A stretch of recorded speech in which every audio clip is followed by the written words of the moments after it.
കണ്ണുറക്ക്. അയ്യോ അപ്പനാ, ഞാൻ വിചാരിച്ചു ഇവിടുത്തെ ഇടങ്ങേറി പിടിച്ച പോലെ തമ്പുരാക്കന്മാരും ആയിരിക്കുമെന്ന്. ഉമ്മറത്താരെയും കാണില്ലല്ല. മന്ത്രവാദി പിശാചുക്കൾ എങ്ങാട്ട് പോയി? കഴിഞ്ഞ ദിവസം ഒരു തമ്പുരാൻ ഈ വീട്ടിൽ പാമ്പ് കടിച്ചു മരിച്ചു. തെക്കേപ്പുറത്ത് അയ്യാക്കട കർമ്മം നടക്കേന്ന്. എന്റെ മാതാവേ, രക്ഷപ്പെട്ടു. ഇനി ആരും ഇങ്ങോട്ട് വരത്തില്ല. എന്റെ പൊന്നു മകളെ, ഇതൊക്കെ മാറ്റി നിന്റെ സ്വന്തം രൂപത്തിൽ ഇങ്ങാട്ട് വന്നിരി. ദേ, അപ്പച്ചൻ നിനക്ക് പൊരിച്ച കോഴിയും പൊറോട്ടയും കൊണ്ടുവന്നിട്ടുണ്ട്. എന്റെ അപ്പ കേട്ടപ്പോ തന്നെ വായില് വെള്ളവും. ഞാൻ ഇപ്പൊ തന്നെ ഇതൊക്കെ വലിച്ചു പറിച്ച് കളഞ്ഞിട്ട് വന്ന് കടിച്ചു പറിച്ച് തിന്നോളാം അപ്പാ. ഈ കുടുംബത്തിലെ ഒരു അംഗത്തെ പോലെ ആയിരുന്നു പണിക്കര്. അയാൾക്ക് ഇങ്ങനെ ഒരു ദുർമരണം വന്നല്ലോ ഭഗവതി. എന്റെ ഓർമ്മയിൽ ഇന്ന് വരെ നമ്മുടെ കാവിലെ സർപ്പങ്ങൾ ആരെയും ഉപദ്രവിച്ചിട്ടില്ല. എന്നാലും പണിക്കരെ പോലെ ഇത്രയും ഭക്തനായിട്ടുള്ള ഒരാൾക്ക് ഇങ്ങനെ ഒരു അനുഭവം വന്നല്ലോ എന്ന് ഓർക്കുമ്പോഴാണ്. മുത്തശ്ശി, നമുക്ക് മേപ്പാടനെ ഒന്ന് വരുത്തിയാലോ? ഇതിനിപ്പോ മേപ്പാടിനെ വരുത്തേണ്ട കാര്യമൊന്നുമില്ല. ഒക്കെ ഈശ്വരവിദ്യാന്ന് കരുതുക. പണിക്കര് പാപകർമ്മമൊന്നും ചെയ്തിട്ടില്ലെന്ന് ഏട്ടന് പറയാൻ പറ്റുമോ? മായമോള് പറഞ്ഞാലും കാര്യമുണ്ട്. പണ്ട് മുത്തച്ഛനുള്ള കാലത്ത് ഗംഗ എന്ന ദാസിപ്പെണ്ണിന് പച്ചജീവനോട് കൊല്ലം തീ കൊളുത്തിയത് പണിക്കരമാവനാണെന്നാ പറയുന്നത്. ഈ ദുർമരണത്തെ പറ്റി നമുക്ക് നമ്മുടെ സ്വാമിയോടും ചോദിച്ചാലോ? അത് ശരിയാ. കാര്യങ്ങൾ ഗ്രഹിക്കുന്നതിൽ മേപ്പാടിനേക്കാളും കഴിവ് സ്വാമിക്കായിരിക്കും. താപസിയല്ലേ? അല്ലേ കൃഷ്ണ? അതെ, പക്ഷെ ഇപ്പൊ അങ്ങോട്ട് പോണ്ട. അദ്ദേഹം ശീർഷാസനത്തിൽ അല്ല, ധ്യാനത്തിലായിരിക്കും. ശല്യപ്പെടുത്തണ്ട. അദ്ദേഹത്തിന് ഒരു ശല്യാവൂല്ല. പുണ്യാത്മാക്കളെ പറ്റി നിനക്കെന്തറിയാം? സ്വാമിയുടെ ജ്ഞാനദൃഷ്ടിയിൽ ചിലപ്പോ പണിക്കരുടെ ആത്മാവിനെ കുറിച്ച് വല്ലതും തെളിഞ്ഞാലോ? സാവിത്രി, കൂടെ വാ, നമുക്കൊന്ന് ചോദിക്കാം. മുത്തശ്ശി, അങ്ങനെയാണെങ്കിൽ ഞാൻ കൂടെ വരാം. അദ്ദേഹത്തിന്റെ ഭാഷ നിങ്ങൾക്ക് മനസ്സിലാവില്ലല്ലോ. ജയ് ഹനുമാൻ.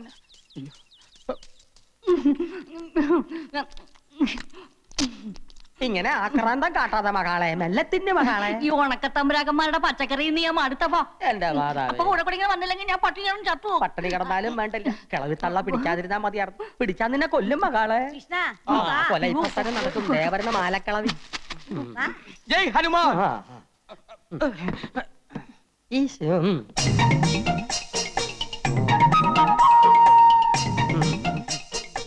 അല്ല, ഇതാ കോങ്ങാണ്ടൂർ പോലത്തെ തമ്പുരാനല്ലേ? അതെ. ഇതേതാ ഈ പെൺകുട്ടി? പൊറുക്കണം, എന്റെ മകളാ.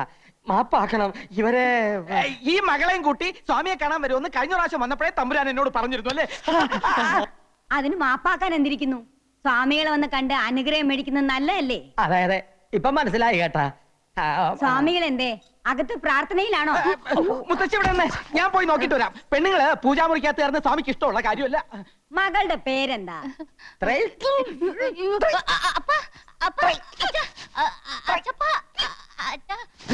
അയ്യോ, ഇതെന്ത് പറ്റി? കുട്ടിയുടെ പേര് ചോദിച്ചതാ. എന്താ തമ്പുരാന്? ഇത് ഗ്യാസാ. പിന്നെ കുട്ടിയുടെ പേര് ത്രയംബകം. ത്രയംബക തമ്പുരാട്ടി. ഇത് നേരത്തെ പറയാൻ പാടില്ലായിരുന്നാ? ഗ്യാസ് വലച്ച്. പൂജ കഴിഞ്ഞ് സ്വാമി ഇറങ്ങാറായോ കൃഷ്ണ? ഒരു 15 മിനിറ്റിന്റെ താമസമുണ്ട് മുത്തശ്ശി. മുത്തശ്ശി പൊക്കോളൂ, ഞാൻ സ്വാമിയെ കൂട്ടിക്കൊണ്ട് അങ്ങോട്ട് വന്നോളാം.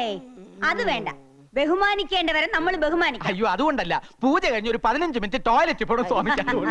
എന്നാലേ ഞങ്ങൾ പോയിട്ട് പിന്നെ വന്ന് കണ്ടു. സ്വാമികളെ കണ്ടിട്ടേ വീട്ടിലേക്ക് വരാം, ആഹാരം കഴിച്ചിട്ട് പോവാം. വരും, ഞങ്ങൾ തീർച്ചയായും വരും കേട്ടാ. താൻ ഊണ് കഴിക്കാൻ പോവല്ലേ? പോവും. തന്റെ മുട്ടേറി ഞാൻ തല്ലി ഓടിക്കും. പേടിപ്പിക്കാ. എന്നാ ഞങ്ങ പോണില്ല.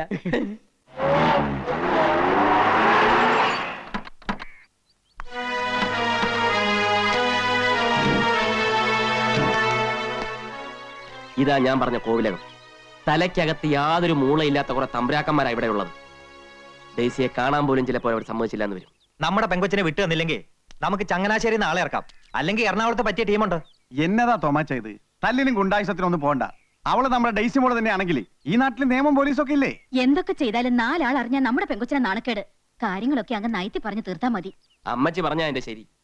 ഇല്ലെങ്കിൽ കല്യാണ പെണ്ണൊരു ഒളിച്ചോട്ടം കഴിഞ്ഞ് വന്നതാണെന്ന് നാട്ടുകാരറിഞ്ഞാ ഏറെ നാണക്കേട് എനിക്കാ. ഞാൻ നേരത്തെ പറഞ്ഞില്ലേ, മൂളയില്ലാത്തത്. അതിലൊരു തമ്പുരാനാ വരുന്നത്.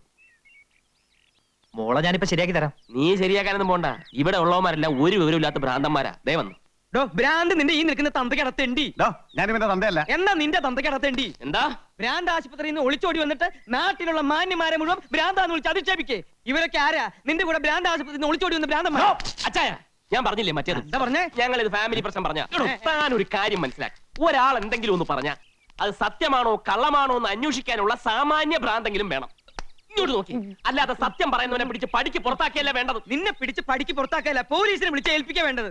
ഞാനാണ് ഡെയ്സിയുടെ അപ്പച്ചൻ ഫിലിപ്പോച്ചൻ. ഇത് അമ്മച്ചി സാറാമ്മ. ഇത് തോമാച്ചൻ, അവളുടെ ഇച്ചായൻ. അപ്പൊ ഈ അവതാരോ?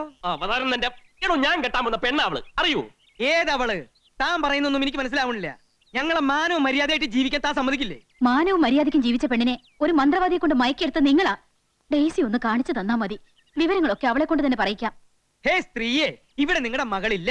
ഇത് കോവിലകമാണ്. ഇവിടെ ക്രിസ്ത്യാനികളെ താമസിപ്പിക്കില്ല. എടോ ചെട്ടിയാരെ, താൻ കൂടുതൽ വർത്തമാനം പറയാതെ പെണ്ണിനെ കൊണ്ടുവിടും. അച്ഛൻ നിന്നേ. ആ ആൽബോഞ്ഞിട്ടെടുത്ത് ഇത് നോക്ക്.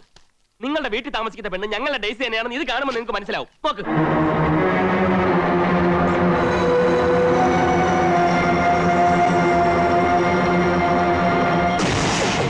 ഇപ്പൊ മനസ്സിലായോ ആർക്കാ ഭ്രാന്തം?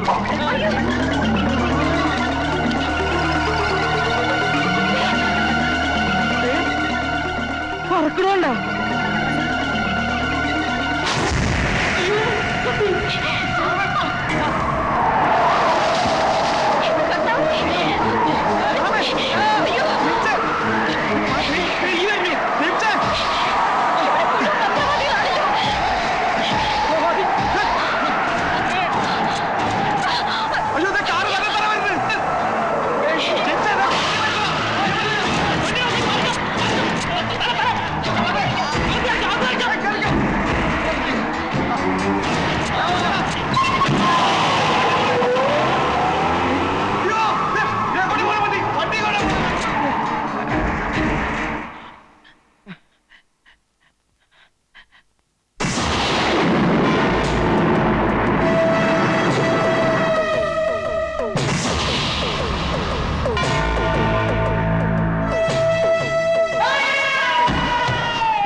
അമ്മാവാ, ഇതെന്ത് പറ്റി? അമ്മാവാ പിടിച്ചേ. ഇവിടെ ഉള്ളവരൊക്കെ എവിടെ പോയി? അമ്മാവാ,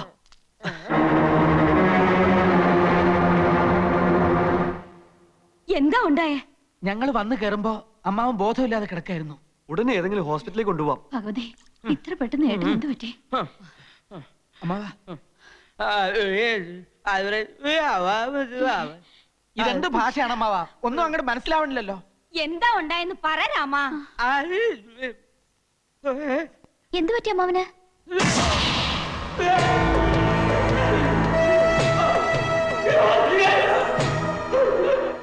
എന്താ?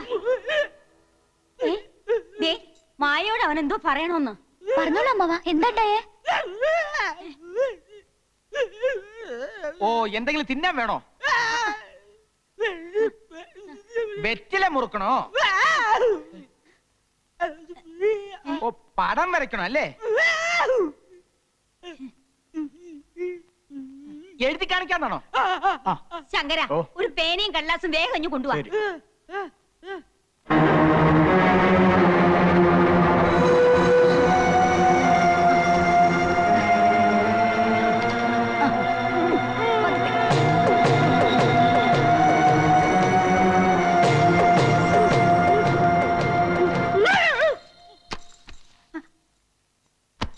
അയ്യോ, എന്റെ ഭഗവതി, കൈ തളർന്നുപോയല്ലോ.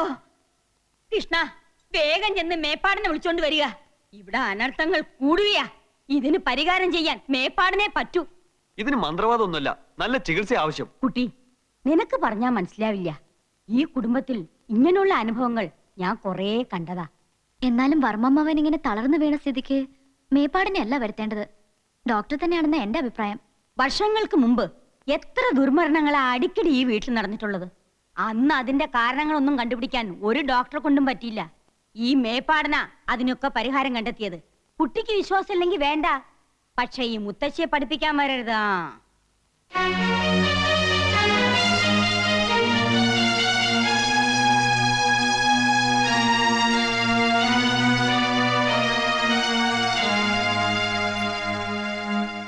അസുഖം വന്ന ഡോക്ടർമാരെ വിളിക്കേണ്ടത്, അല്ലാണ്ട് മന്ത്രവാദിയല്ല.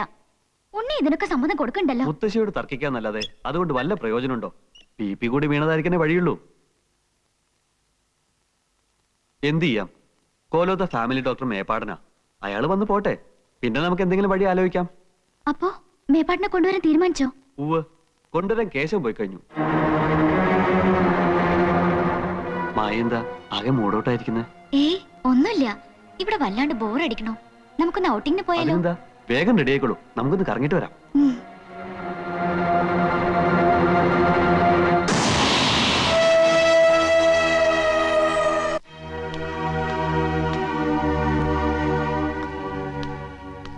നമ്മളിങ്ങനെ ഇവിടെ വന്ന് ഈ ഹോട്ടലിൽ താമസിച്ചിട്ട് ഒരു ഗുണവുമില്ല. കാര്യങ്ങൾ കുഴയുന്ന ലക്ഷണമാണ്.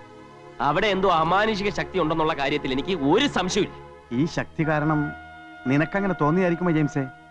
അവിടെ കണ്ട നമ്മുടെ ഡെയ്സി മോളെ തന്നെയാണോ? അച്ഛൻ ഒരുമാതിരി ചൊറിയുന്ന വർത്താനം പറയരുത്. ഞാൻ അത്ര കൊച്ചുകുട്ടിയാണോ? എന്റെ കണ്ണിന് ഞാൻ നേരിട്ട് കണ്ടതല്ലേ ഡെയ്സിയെ.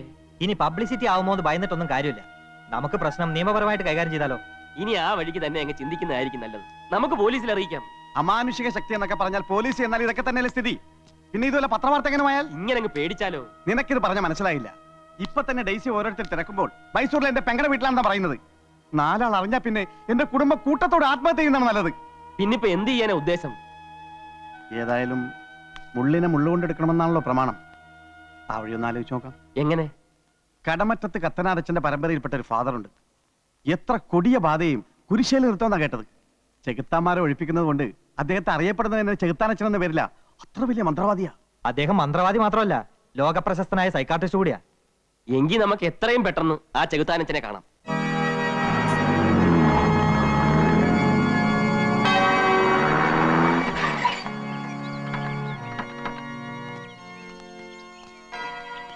ഈ ചെകുത്താനച്ചന്റെ മേട ഇതല്ലേ?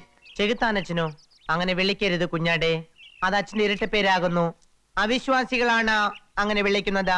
വിശ്വാസികൾ ഡോക്ടർ മികായലച്ച എന്നെ വിളിക്കൂ.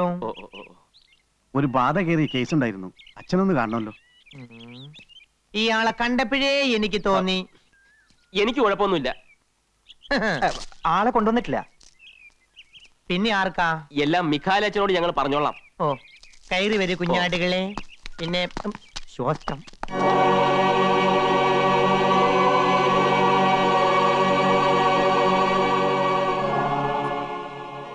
കർത്താവേ, നിനക്ക് നന്ദി.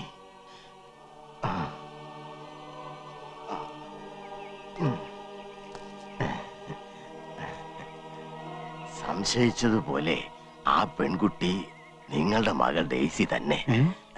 വരൂ, ഇങ്ങോട്ടിരിക്കൂ.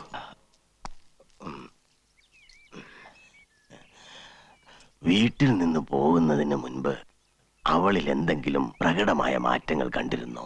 ഉവച്ചോ, ഒരു സ്റ്റഡി ടൂറിന് പോയി വന്നതിന് ശേഷം ഡെയ്സി മോളിൽ ആകെ മാറ്റമായിരുന്നു. പിറ്റേന്നൊരു ഡോക്ടറെ കാണിക്കാമെന്ന് വിചാരിച്ചിരിക്കുമ്പോഴാ അന്ത് വെളുപ്പിന് മോളെ കാണാതാവുന്നത്. ഇത് പ്രേതബാധയാണോ അച്ചോ, അതോ വേറെ വല്ല അസുഖമാണോ? വിശ്വസിക്കുന്നവർക്ക് ഇത് പ്രേതബാധ തന്നെയാണ്.